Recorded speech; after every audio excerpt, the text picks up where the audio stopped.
నమస్తే అండి. Welcome to Try Mom's Kitchen. తినే కొద్దీ తినాలనిపించే కాకరకాయ ఉల్లికారం ఈరోజు మన రెసిపీ. వేడి వేడి అన్నంలో ఈ కాకరకాయ ఉల్లికారం కలుపుకొని తింటే చాలా బాగుంటుందండి. వేరే కూరలేమీ లేకుండా అన్నం అంతా ఈ కూరతోనే తినేస్తారు. ఎప్పుడూ చేసేలా కాకుండా ఒకసారి ఇలా కాకరకాయ ఉల్లికారం చేసి చూడండి. ఇష్టం లేని వాళ్ళు కూడా చాలా ఇష్టంగా తినేస్తారు. అస్సలు చేదు తెలియకుండా ఎంతో టేస్టీగా ఉండే ఈ కాకరకాయ ఉల్లికారం ఎలా తయారు చేయాలో ఏమేమి కావాలో చూసేద్దామండి. నేను 1/2 కేజీ కాకరకాయలతో చేస్తున్నాను. శుభ్రంగా కడిగిన కాకరకాయలు చాకుతో గరుకుగా ఉన్న భాగాన్ని తీసేయాలి. ఇప్పుడు ఈ కాకరకాయలను సన్నగా చక్రాల్లాగా కట్ చేసుకోండి. మరీ సన్నగా అవసరం లేదండి, ఓ మాదిరి లావుగా ఉంటే చాలు.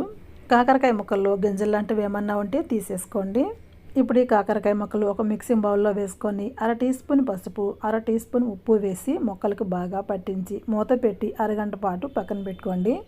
ఈ సైజు ఉల్లిపాయలు 3 తీసుకొని కాస్త పెద్ద ముక్కలుగా కట్ చేసుకోండి. స్టవ్ ఆన్ చేసి ప్యాన్ పెట్టుకొని 1 స్పూన్ నూనె వేసి టేబుల్ స్పూన్ చొప్పున పచ్చిశనగపప్పు, ధనియాలు, టీ స్పూన్ చొప్పున మినప్పప్పు, జీలకర్ర వేసుకొని మీడియం ఫ్లేమ్లో పెట్టుకొని కలుపుకుంటూ పప్పులు వేగేంత వరకు వేయించుకోండి. 2-3 నిమిషాలకి పప్పులు చక్కగా వేగిపోతాయండి. ఇప్పుడు 8 ఎండుమిర్చి కూడా వేసుకొని ఎండుమిర్చి కూడా వేగేంత వరకు కలుపుకుంటూ మీడియం ఫ్లేమ్లోనే వేయించుకోవాలి.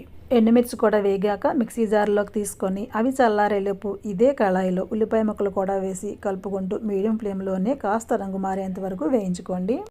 ఇదిగోండి, ఇలా వేగితే సరిపోతుంది. ఇప్పుడు స్టవ్ ఆఫ్ చేసుకొని ఉల్లిపాయ ముక్కల్ని చల్లారనివ్వాలి. ఈలోగా మిక్సీ జార్లో వేసుకున్న ధనియాలు, ఎండుమిర్చిని మెత్తగా గ్రైండ్ చేసుకోండి.